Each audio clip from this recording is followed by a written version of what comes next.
सुफियान पे गाड़ी चढ़ाई और मुझ पर डंडे लाठी डंडों से बजाया उन्होंने और मुझे ही छोड़ करके ही मर गया जब वो वहाँ से।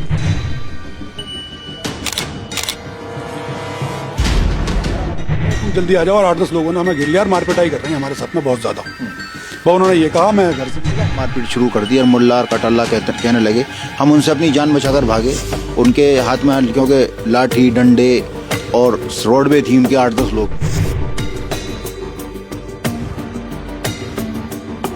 बिल्कुल बेगुनाह हमारा भाई था, उनको सजा मिलनी चाहिए और दाढ़ी टोपी देख करके उनको मारा गया। पूर्व एमएलए मरहूम हाजी अलीम के भतीजे की पीट कर हत्या कर दी गई।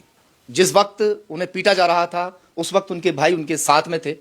उस वक्त जिस वक्त वारदात हुई क्या कुछ उनके साथ हुआ उन्हीं की जुबानी में सुनूंगा। मैं इस वक्त बुलंदशहर के मोहल्ला मिर्ची टोला में मौजूद हूँ, उन्हीं के घर पर।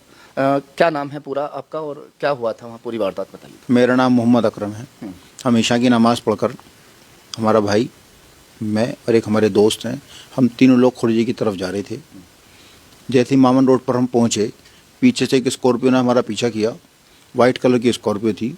उसने हमें ओवरटेक किया और ओवरटेक करने के बाद में उसने गाड़ी में से उतर के और तुरंत मारपीट उसने हमारे साथ शुरू कर दी। मारपीट के दौरान उन्होंने हमारा सारा सामान छीन लिया। हमारा पिस्टल, मोबाइल, पैसे, छोटे भाई के पास पैसे थे वो छीन लिए, उसका मोबाइल छीन लिया, मेरा मोबाइल छीन लिया और उन्होंने मारपीट शुरू कर दी। और मुल्ला और कटल्ला कहने लगे। हम उनसे अपनी जान बचाकर भागे। उनके हाथ में क्योंकि लाठी डंडे और रोड पे थी उनके 8-10 लोग थे, हम 2-3 लोग थे। हम जैसे ही भागे तो पीछे तो स्कॉर्पियो लेकर आए, उन्होंने टक्कर मारकर मैं दूर जाकर पड़ा, मेरा भाई करीब गिरा तो उन्होंने मेरे भाई पर दोबारा से स्कॉर्पियो चढ़ा दी। आपसे कोई पहले से उनकी कोई रंजिश वगैरह? नहीं, मेरी कोई रंजिश नहीं पहले से उनकी। कोई मुलाकात कभी हुई हो कैसी? नहीं, बस ये चेहरे से जानते ही, प्रधानी का लक्षण पर लक्षण लड़ा उसका भाई, इसलिए जानते हैं। मगर कई सारी ऐसी बातें सामने आ रही थी कि कोई बाग की पैमाइश आप लोग करने गए थे जिस वक्त ये सब हुआ था। रात में कोई पैमाइश करने जाता है क्या? बाग की कोई पैमाइश करने जाएगा रात में? तो ये पैमाइश का कोई मामला नहीं था। उसके बाद में मेरा जो पिस्टल उन्होंने छीना था, उनमें से उन्होंने पिस्टल से फायरिंग शुरू कर दी। आप ही के पिस्टल को छीनकर फायरिंग शुरू की? जी। कितने अब राउंड पे पिस्टल में कितने चला रहे हैं, जितने राउंड थे सभी चला दिए उन्होंने। जितने राउंड थे उन्होंने जितने भी चलाए हों, कौन देख रहा, क्योंकि हम तो अपने होश हवास खो के बैठे थे। हम भी जख्मी हो गए थे, मेरा खबर टूट गया, मेरे पूरी जिस्म में चोटें हैं, सर फूट गया मेरा। कितने लोग होंगे लगभग जब आपको घेरा जा रहा था? 8-10 लोग थे।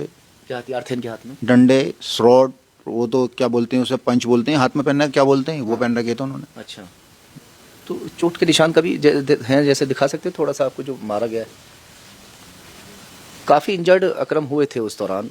ये देखिए, ये देखिए अभी भी काफ़ी चोट के निशान जो हैं वो साफ दिखाई दे रहे हैं। और जो शोल्डर है इनका वो काफ़ी इंजर्ड है। मैं ये दिखा रहा हूँ, ये देख लीजिए, शोल्डर कम में काफ़ी चोट। ये शोल्डर में क्या मारा था आपके? ढक लीजिए। शोल्डर में जो आपकी बैक कमर है उसको भी काफ़ी जख्मी कर दिया गया है। कमर पे भी है निशान है, ये निशान है, ये सब देखिए, सब जगह। मतलब कोई जगह छोड़ी नहीं जहां आपको मारा ना गया? नहीं, सब जगह मारा उन्होंने। जिस वक्त मारपीट कर रहे थे मतलब आप बेहोश हो गए थे या कैसे? नहीं, बेहोश तो नहीं हो, लेकिन होश था, मुझे होश आवाज थे। क्योंकि जब हम भाग रहे थे मैंने अपने भाई से कहा, मैंने कहा भाई तू फोन कर जल्दी से। उसने फोन किया है, सुफियान ने। किसको फोन किया था? मेरे भाई को, छोटे को, अशरफ को। अशरफ आपके पास फोन आया था उनका, तो पहला फोन किस वक्त आया था और आपको पहुंचने में कितना समय लगा वहाँ पे? बस मेरे पास जो फ़ोन आया था लगभग 8, सवा 8 के बीच में मेरे पास उनका फ़ोन आया था। और जैसे ही उनका मेरे पास फ़ोन आया, मैंने फ़ोन भी किए 2-3 लोगों को कि ऐसे ऐसे मेरे भाई वहाँ 8-10 लोग बता रहे हैं कि उन्होंने घेर लिया है उन्हें और बहुत बदहवाश में थे, बहुत होपलेसी में।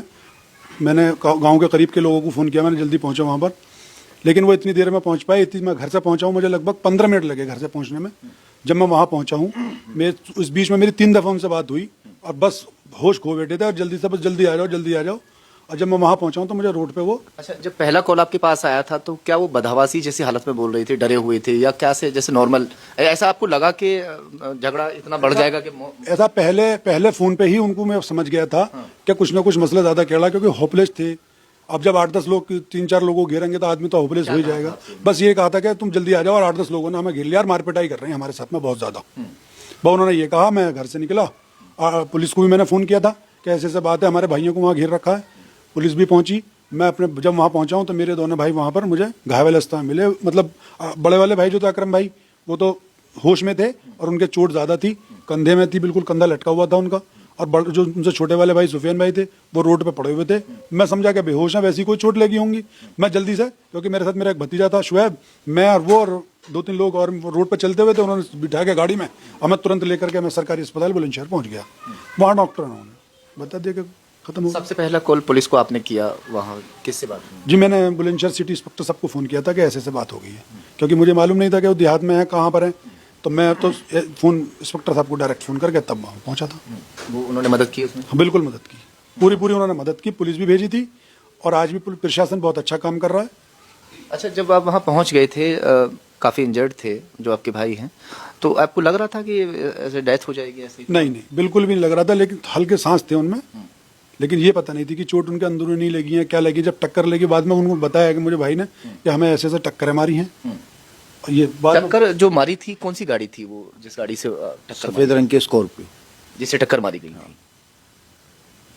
तो जिस वक्त ये लोग मार रहे थे तो आपने तो कहा भी होगा भाई छोड़ दो हमें, या कुछ ऐसी बात हुई होंगी? हमने उनसे कहा था कि भाई क्या मामला है। पहले उन्होंने कह दिया मुल्ला कटल्ला, बस, और क्या कहा। और हमने उनसे कहा छोटे सा शहर है, हम शहर के करीब हैं, तुम भी जानते हैं, लेकिन वो सुनने को तैयार ही नहीं थे। आपको तो छोड़ा, बता रहे हैं कि कुछ लोग कि आपको मतलब बेहोशी जैसी आपकी हालत हो गई थी तो लगा कि मर गया, तब आपको छोड़ा? उन लोगों ने तो मुझे मरा कर छोड़ा था बिल्कुल, जैसे ही मर गया हो। मुझे छोड़ने के बाद में वो यहाँ से वहाँ से भाग गए। यानी कि आपको छोड़ा ही तब था जब उन्हें ये लगा कि ये मर चुका है, मर चुका है बिल्कुल।